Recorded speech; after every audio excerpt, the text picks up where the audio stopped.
प्रिय सब्सक्राइबर बंधुओं, राम राम। आज मैं आपके लिए एक इस तरीका की वीडियो लेके आया हूं कि लंकापति रावण ने अपने भाई को सभा से लात मार करके और निकाल दिया था। इसके अलावा और किसको निकाला और रावण के 10 मुख कौन सी जगह बोले, 10 मुखों से अलग अलग शब्द निकले, लेकिन उनका भावार्थ, उनका अर्थ एक ही। दूसरी बात है कि भगवान श्री राम ने जो पुल बांधा सेना की सहायता से, वो पुल का निर्माण कितने दिन में हुआ और एक एक दिन में कितने कितने योजनाएं तैयार हुआ। आपको मैं 2 3 4 बातें बहुत गूढ़ रहस्य की हैं, ये आज सुनाऊंगा, जिसमें 1-2 बातें तो रामचरितमानस की हैं और 1-2 बातें वाल्मीकि रामायण की हैं। मैं आपको प्रसंग के अनुसार बताता रहूंगा कि कौन सी वाल्मीकि रामायण से है, कौन सी रामचरितमानस से है। तो सज्जनों, वीडियो पे चलने से पहले आपसे मैं एक रिक्वेस्ट करता हूं कि अभी तक आपने हमारे चैनल को सब्सक्राइब नहीं किया हो तो जरूर सब्सक्राइब करें, बेल आइकन को जरूर दबाएं, जिससे आने वाली प्रत्येक वीडियो का नोटिफिकेशन आपके पास में पहुंच सके। और प्रसंग को सुनकर आपको अगर अच्छा लगे तो लाइक करना और कमेंट लिखना तो बिल्कुल ना भूलें। तो लीजिए सज्जनों, प्रसंग पे चलते हैं कि लंकापति रावण अपने भाई विभीषण को लंका से लात मार करके निकाल देता है। तो रामचरितमानस में यह लिखा है कि विभीषण एकला नहीं आया था, अपने 4 मंत्रियों को भी साथ में। रामचरित में तो यह लिखा है कि मंत्रियों के साथ में रामादल पहुंच गया। जाकर के भगवान श्री राम के चरणों में शीश झुकाता है। भगवान श्री राम पूछता है कि बताओ कुल कैसा है, परिवार कैसा है, सब कुशल मंगल हैं, और वरदान मांगो, आपको क्या वरदान दूं। तो विभीषण मना कर देता है कि हे कृपालु, अगर आप देना ही चाहते हो तो शिव जी के मन को सदैव प्रिय लगने वाली अपनी पवित्र भक्ति मुझे दीजिए। भगवान श्री राम ने एवमस्तु, ऐसा ही हो, कहकर रणधीर प्रभु ने, श्री राम जी ने तुरंत ही समुद्र का जल मंगवाया और अपने हाथों से विभीषण का राज तिलक कर दिया और कहा कि आपको तो भक्ति की चाहत है, लेकिन मैं मेरी इच्छा से लंका का राज भी आपको देता हूं। सज्जनों, भगवान श्री राम अब विभीषण से सलाह लेते हैं कि समुद्र को कैसे पार किया जाए। विभीषण सलाह देता है कि आप समुद्र से विनती करें और समुद्र ही कोई रास्ता बताएगा। तो सज्जनों, भगवान श्री राम विभीषण के कहने से और समुद्र के पास में जाकर के हाथ जोड़ के विनती करते हैं, कुशासन बिछा करके बैठ जाते हैं। इधर को लंकापति रावण अपने दूत भेजता है और दूत बानर सेना में कपट भेष से बंदर बन के मिल जाते हैं। इधर को जब बानरों ने जाना कि ये शत्रु के दूत हैं, तो वे उनको बांधकर सुग्रीव के पास में ले गए। सुग्रीव ने कहा कि इनके अंग भंग कर दो, इनको बहुत मारो। तो सज्जनों, बानरों ने खूब दौड़ाया, दूतों को मारा। और सुग्रीव ने कहा कि इनके नाक कान भी काट लो। जब नाक कान काटने की बारी आती है, ऐसा सुग्रीव कहता है, तो दूत कहते हैं कि जो हमारे नाक कान काटेगा उसे कौशल्याधीश श्री राम जी की सौगंध है। यह सुनकर लक्ष्मण जी सबको निकट बुलाया और उन्हें बड़ी दया लगी। इससे हंसकर उन्होंने राक्षसों को तुरंत छुड़ा दिया। और लक्ष्मण ने कहा कि रावण के हाथ में ये चिट्ठी देना और कहना कि हे कुल घातक, लक्ष्मण के शब्दों में जो लिखे हुए हैं इनको बांचो और इनको सत्य समझो। तो लक्ष्मण जी के चरणों में मस्तक नवाकर श्री राम जी के गुणों की कथा वर्णन करता हुआ दूत तुरंत लंका में आ जाता है और श्री राम जी का यश वर्णन करके रावण के चरणों में शीश झुकाता है। तो सजनों, दशमुख रावण हंसकर बात पूछता है कि अरे सुख, अपनी कुशल क्यों नहीं कहता? फिर उस विभीषण का समाचार सुना जो लंका को छोड़ के गया है। दूत ने कहा कि हे नाथ, आपने जैसे कृपा करके मुझसे पूछा है, वैसे ही क्रोध छोड़कर मेरा कहना भी मानिए। मेरी बात पर विश्वास कीजिए कि जब आपका छोटा भाई श्री राम जी जाकर मिला, तब उसके पहुंचते ही श्री राम ने उसको राज तिलक कर दिया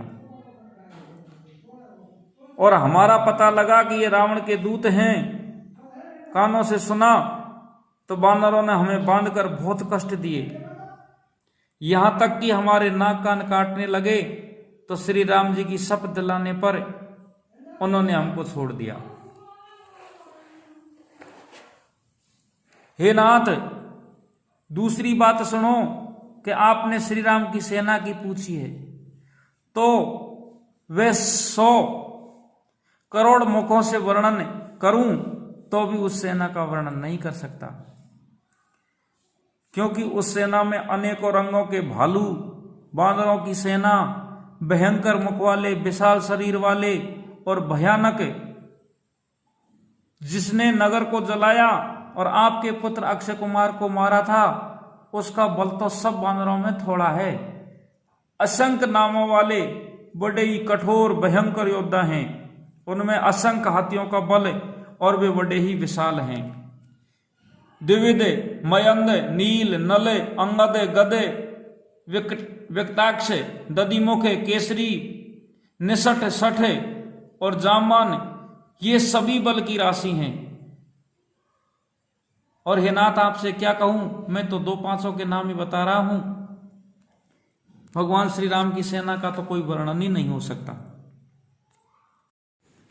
और हे नाथ, मैंने ऐसा भी सुना है कि 18 पदम तो अकेले बांदरों के सेनापति हैं, और उस सेना में ऐसा कोई बांदर नहीं है जो आपकी लंका को न जीत सके।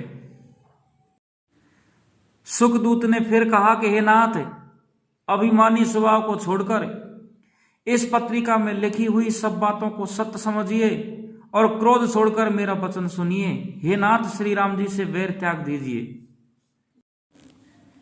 भगवान श्री राम तो तीनों लोकों के स्वामी हैं, पर उनका स्वभाव अत्यंत ही कोमल, वाणी बहुत मीठी है।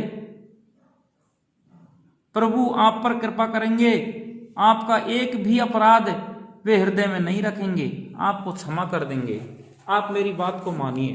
तो रामचरितमानस में इस जगह एक चौपाई भी लिखी हुई है कि जनक सुता रघु नाथ दीजे, इतना कहा मोर प्रभु कीजे। जब तेई कहा देन बै देही, चरण प्रहार कीन सठते ही। कि जानकी जी को तो रघुनाथ को दे दीजिए प्रभु, और इतना कहना मेरा कीजिए कि आप जाकर के भगवान श्री राम से माफी मांगिए, आपके सब अपराधों को क्षमा कर देंगे। इतनी बात को सुनकर के लंकापति रावण है, जो सुख के लात मार के और लंका से निकाल देता है। इस जगह मैंने एक सोडा गाया था पहले, अरे रे रे दे दई 10 कंदर ने लात निकालो घरों से रे लंका को भेदी, रामादल में आयो रे रे रे रे दे दई 10 कंदर ने लात निकालो घरों से रे लंका को भेदी, रामादल में आयो रे। तो सजनों, विभीषण और विभीषण के मंत्रियों के बाद में ये सुख भगवान श्री राम के पास में पहुंच जाता है और इधर को जाकर के भगवान श्री राम के चरणों की वंदना करता है, ढोक देता है और अपने श्राप से मुक्त होकर के वापस ऋषि बन जाता है और अपने आश्रम को चला जाता है। इधर को भगवान श्री राम को विनती करते करते समुद्र से 3 दिन बीत जाते हैं। तो भगवान श्री राम लक्ष्मण से कहते हैं कि हे लक्ष्मण, धनुष बाण लाओ, मैं अग्नि बाण से समुद्र को सोख डालता हूं। इतनी बात को सुनते ही समुद्र तुरंत ब्राह्मण के भेष में हाथ जोड़ के प्रकट हो जाता है और कहता है कि हे स्वामी, आप तो तीनों लोकों के स्वामी हैं, अंतर्यामी हैं, घट घट के वासी हैं। अवश्य आप मेरे को सुखा सकते हैं, सारे जीव जंतु नष्ट हो जाएंगे और ये समुद्र पे होकर के आपकी सेना पार हो जाएगी। ये बात तो बिल्कुल सत्य है, लेकिन इसमें मेरी मर्यादा नहीं रहेगी। अभी आप ही सोच लीजिएगा आपको क्या करना है। इतनी बात को सुनकर के भगवान श्री राम कहता है, तो अब तुम ही बताओ मुझे क्या करना है। तो समुद्र कहता है कि हे नाथ, नील और नल 2 वानर भाई हैं, उन्होंने बालकपन में ऋषि से आशीर्वाद पाया था कि उनके स्पर्श करने से भारी से भारी पहाड़ भी आपके प्रताप से समुद्र पर तैर जाएंगे। इस तरीका से आप ये समुद्र में पुल बनाइए।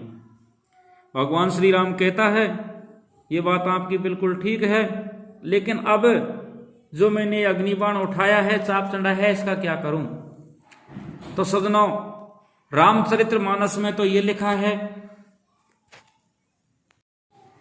कि इस बाण से मेरे उत्तर तट पर रहने वाले पाप के राशि दुष्ट मनुष्यों का वध कीजिए। तो भगवान श्री राम ने ऐसा ही किया।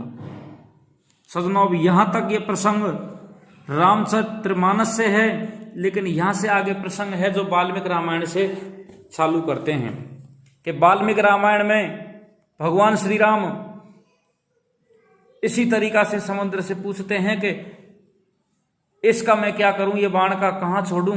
तो वाल्मीकि रामायण में समुद्र उत्तर तट पे बसे हुए गांव का नाम भी बताते हैं। किस तरीका से बताते हैं कि इसी प्रकार से मेरे उत्तर की ओर दुम्रकुल नाम से विख्यात एक नगर बड़ा ही पवित्र देश है। वहां आभीर आदि जातियों के बहुत से मनुष्य निवास करते हैं, जिनके रूप और कर्म बड़े ही भयानक हैं। वे सब के सब पापी हैं, लुटेरे हैं। वे लोग मेरा जल पीते हैं। उन पापाचारियों का स्पर्श मुझे प्राप्त होता रहता है। इस पाप के कारण मैं नहीं सह सकता। हे श्री राम, आप अपने इस उत्तम बाण से उनको नष्ट कर दीजिए। महामना समुद्र का ये वचन सुनकर सागर के दिखाए अनुसार उसी देश में श्री रामचंद्र जी ने वे अत्यंत प्रज्वलित बाण छोड़ दिया। तो सज्जनों, ये दोनों बात एक ही मिल रही हैं। वाल्मीकि रामायण में वो देश का नाम बता दिया है सिर्फ। तो अब समुद्र पे सेत बांधने का कार्य चालू हो जाता है। तो रामचरितमानस में तो सिर्फ इतना ही लिखा है कि नल नील और सारी सेना ने मिलकर के सेत तैयार कर दिया और सेत पे होकर निकल कर सुबेल पर्वत पे जाके ठहरते हैं। सिर्फ ये बात लिखी है। लेकिन वाल्मीकि रामायण में ये लिखा है कि अब नल नील की सहायता से सेत तो बांधते हैं, लेकिन सेत कितने दिन में बंधा उसका वर्णन किया है, वो आप सुनिए कि हाथी के दांत के समान विशाल का बानर बड़े उत्साह और तेज के साथ काम करने लगे। पहले दिन में उन्होंने 14 योजन लंबा पुल बांध दिया। इस तरीका से सज्जनों फिर दूसरे दिन भी भयंकर शरीर वाले महाबली बानरों ने तेजी से काम करके 20 योजन लंबा पुल बांध दिया। फिर तीसरे दिन शीघ्रता पूर्वक काम में जुटे हुए महाकाय कपियों ने समुद्र में 21 योजन लंबा पुल बांध दिया। चौथे दिन सज्जनों 22 योजन लंबा पुल बांध दिया। और फिर 5वें दिन शीघ्रता करने वाले उन वानर वीरों ने सुबेल पर्वत के निकट तक 23 योजन लंबा पुल बांध दिया। सज्जनों 23 योजन पुल बांध करके और सारी सेना पार हो जाती है, कुछ सेत से, कुछ मगर मत्स्य जीव जंतुओं से सागर पे होके, कुछ आसमान के ऊपर उड़ करके और जा करके सुबेल पर्वत पे ठहर जाते हैं। तो सज्जनों यहाँ से आगे प्रसंग सुनो। मैंने आपको एक सोडा गाया था, अरे रे रे मैंने तो रामायण से गाई सुनो मेरे भाई रे, रावण के 10 मुख कौन जगह पे बोले रे। अब सज्जनों प्रसंग यहां से रामचरितमानस के द्वारा चलता है कि सेना सहित समुद्र पार हो गई और बानर और उनके सेनापतियों की भीड़ कहीं नहीं जा सकती। प्रभु समुद्र के पार डेरा डाला और सब बानरों को आज्ञा दी कि तुम जाकर सुंदर फल मूल खाओ। ये सुनते ही रीछ बानर जहां तहां दौड़े और लंका के कुछ राक्षस उनको घूमते हुए नजर आ जाते हैं, तो सबको घेर कर खूब नचाते हैं, दांतों से उसके नाक कान काटकर प्रभु का सुयश कहकर तब उसे जाने देते हैं। जिन राक्षसों के नाक कान बंदर सेना काट लेती है, वो भागे भागे रावण के पास में जाकर के सारे समाचार सुना देते हैं। किस तरीका से समाचार सुनाते हैं सज्जनों, इस जगह रामचरितमानस की चौपाई में आपको बोलूंगा और दोहा बोलूंगा, जिससे रावण के 10 मुखों के द्वारा अलग अलग शब्द और उनका अर्थ एक ये स्पष्ट नजर हो जाएगा। कि जिन कर नासा कान निपाता, तिन रावण नहीं कहीं सब बाता, सुनत श्रवण बार दी बधाना, 10 मुख बोल उठे अकुलाना। उन्होंने रावण से सब समाचार कहा कि समुद्र पर सेत बांध दिया है, तो कानों से सुनते ही रावण घबराकर 10 मुखों से बोल उठा। 10 मुखों से किस तरीका से बोलता है कि बांधो बन निधि नीर निधि, जल निधि सिंध बारिश, सत्य तो निधि कपति उदधि पयोद नंदीस। के वन निधि, नीर निधि, जल निधि, सिंधु वारिस, तोय निधि, कंपति, उदधि, पयोदी, नंदीस को क्या सचमुच में ही बांध दिया। इस तरीका से सज्जनों ये 10 मुख अलग अलग वाणी बोलते हैं, लेकिन इनका अर्थ एक ही है। क्या है? क्या समुद्र को वास्तव में ही बांध दिया। सज्जनों इतनी बात को सुन करके रावण बिल्कुल घबरा जाता है और ये प्रसंग आज का विसर्जन इसी जगह एंड करते हैं। राम राम दोस्तों।